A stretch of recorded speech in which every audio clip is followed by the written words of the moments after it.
Hi everyone, my name is Ishan and I'll be presenting a project that we did on plant prediction models, and I worked with Sid, Chris, and Lucas for this project. We used a prior study by Vofoli. It's a 2019 paper that explored the quantitative variations in leaf epidermal cell shapes across different plant species. And an extension question that they had at the end of the project was, can we use a machine learning model with the data set that they acquired to predict like what clade plants belong to, based on cell shape features? And can we do it automatically and efficiently? Um, the abstract of our paper kind of focused on everything that we did. We used a multinomial logistic regression, which is a traditional statistical model which fits data to a logistic pattern rather than a linear pattern. But linear regression and logistic regression are two very common models used in computational biologies and in field. And we compared that to a convolutional neural network, which is a deep learning model commonly used in image recognition.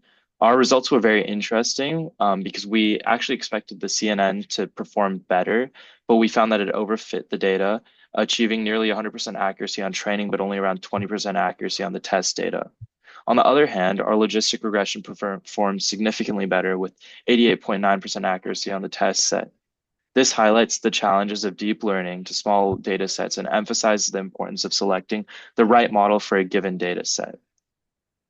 So the background, why did we choose to study pavement cells? Pavement cells are actually the outer cells of any plants that you see out in nature. So obviously, like the Joshua trees that you see east of us are going to have different outer cell structure to handle heat versus, like, ferns up in the Pacific Northwest. Different plants have different function, and different shapes of these cells are linked to plant development, physiology, and adaptation of said plants. So scientists have long wondered why pavement cells vary so much and whether they serve specific functional advantages. Traditionally, scientists would classify plants based on their morphology manually. They would go out into nature in the field and study them, but this is subjective and time consuming.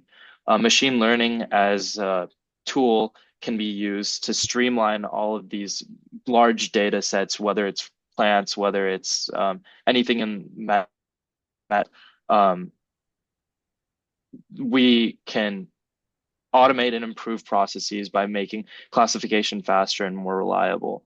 Our goal was to see if simple shape descriptors could be used to classify plant species accurately. Now I'm going to hand it over to Chris, and he's going to go over the research questions and how we actually did the project. With all those thoughts in our mind, we formulated two kind of key research questions. The first is, can plant species be classified using pavement cell shape features? And the second one was, which model performs better, logistic regression or a convolutionary neural network? And our original hypothesis was that a CNN known for handling kind of these complex patterns would perform better, but however, like as you'll see later, the results that we got challenged this assumption. And then moving on to our data set. To answer our research questions, we used the dataset that was collected in the Vofoli article, and it contains 389 samples from 278 different plant species, which they categorized into five different plant clades, and which are monocots, euticoats, early diverging angiosperms, ferns, and gymnosperms. And each sample kind of includes 12 numerical features, which they use to describe each pavement cell shape, such as cell area, which is, in this case, it was log transform for normalization, and aspect ratio, which is the ratio between the width and the height, and circularity, which is how close each shape is to a perfect circle, and solidity, which is how filled each shape is without indentations. And these features were what allowed us to quantify the morphological characteristics or like the structural differences in each plant cell, and we use them as input for our machine learning models. And now moving on to our data preprocessing, obviously before we feed any sort of data into our models, we needed to process it properly. And we followed these like four steps. The first is standardization. Since each feature has like a different scale, like example would be like area versus circularity, we use scikit-learn's standard scalar to normalize them.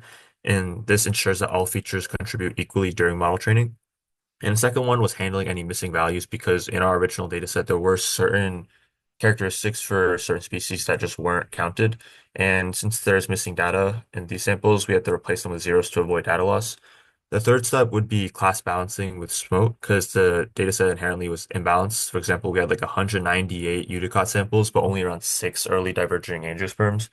And to prevent the model from being biased towards like majority classes and have a higher chance of just like guessing those options, we applied SMOTE, which stands for synthetic minority oversampling techniques, to generate synthetic samples and create a balanced data set.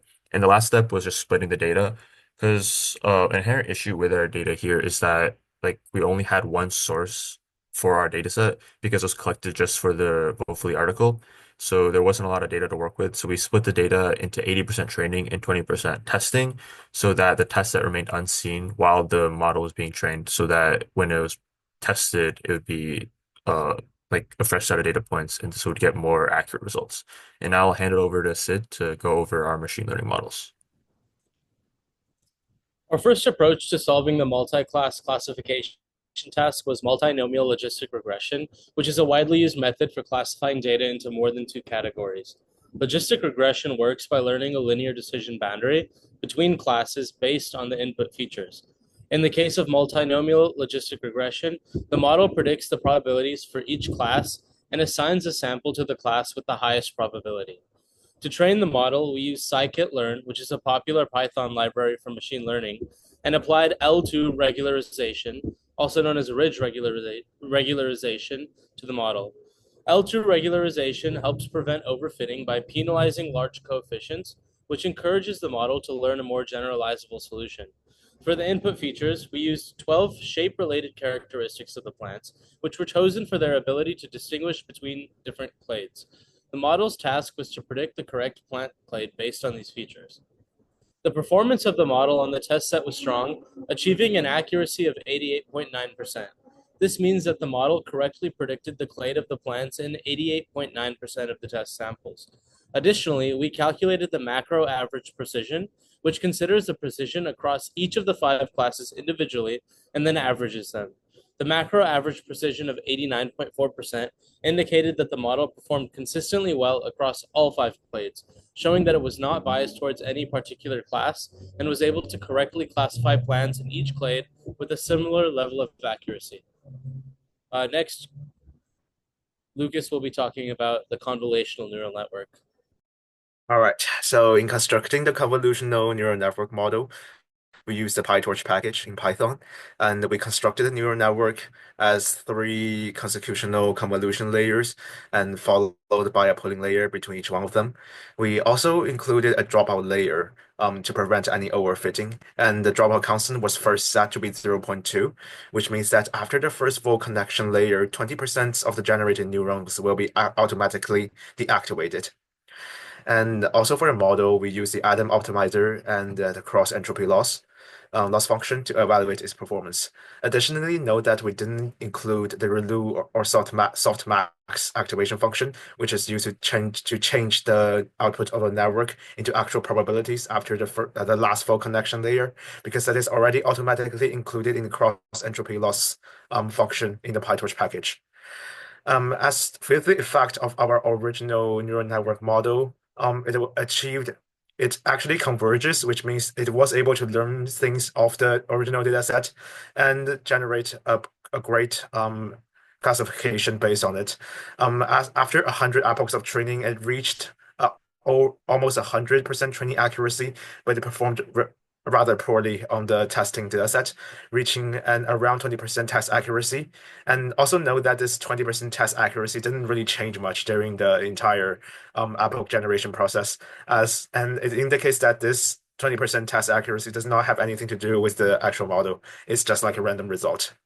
And the effects of the original neural network model can be seen on the graph on the next slide. And as you can see, as the epochs go on, the accuracy of the model's performance on training data set is actually rapidly rising, which is a good thing because it means that the model is actually working. It is not stuck into some like partial optimized solution, but is rather striving towards the most precise solution and the classification for our input data. But for the testing data set, although there are some fluctuations, possibly due to the neural network's random nature, but it doesn't see like an overall increase in accuracy. And this is a clear indication that this model is overfitting due to some reasons. And since we realized that our model might be a bit too complicated for such a small data set, we decided to trim down the model a bit. What we did was we removed the first two convolution layers and the first two pooling layers, only retaining the last convolution layer and the last pooling layer to make the model much more simpler. And we also include a dropout function, as a dropout constant from 0.2 to 0.5, which means that this time 50% of the neurons after the full connection layer will be dropped out or disabled. This is to further prevent overfitting. And we'll see how this trimmed down model works on the next slide. Well, as you can see, things are still not looking very well. The accuracy on the training data set is also rapidly rising, although the fluctuations are definitely bigger due to a larger dropout constant. But the accuracy on the testing data set is still like as what it behaved last time. It's still like fluctuating around 0.2% with no real increasing its overall value. This is a clear indication that the overfitting problem persists, and if both either increasing the dropout constant or trimming down the model doesn't even like change this result one bit, I think it will be safe to conclude that this overfitting is due to the nature that our dataset is still a bit too small for a deep learning model.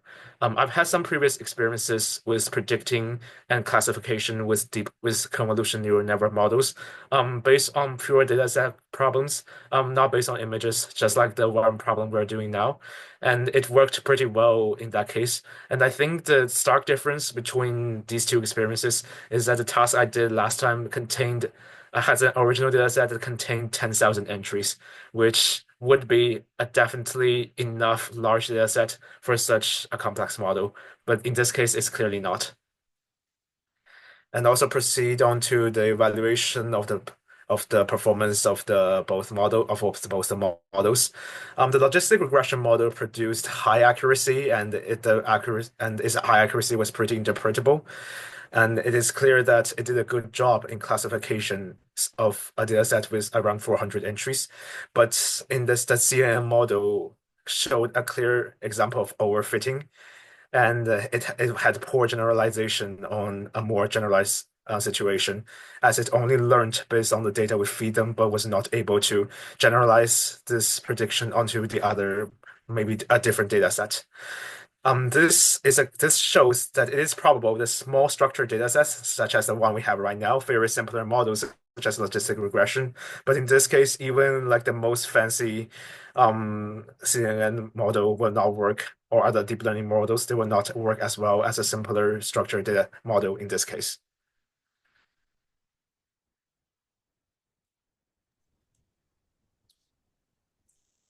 Our results underscore some of the key challenges when applying complex models like CNNs to small data sets. While CNNs are incredibly powerful and have achieved really good performance on large-scale image recognition tasks, their effectiveness diminishes when the dataset is small.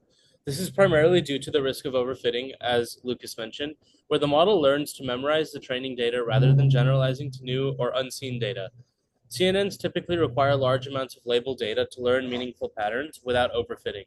On the other hand, simpler models like logistic regression prove to be more effective in this case. Logistic regression is a linear model and works well when the data is structured and the number of samples is relatively limited. It makes fewer assumptions about the complexity of the relationships in the data, which made it well suited for a smaller data set. The logistic regression model was able to capture the underlying patterns in the 12 shape features without overfitting, which resulted in strong performance.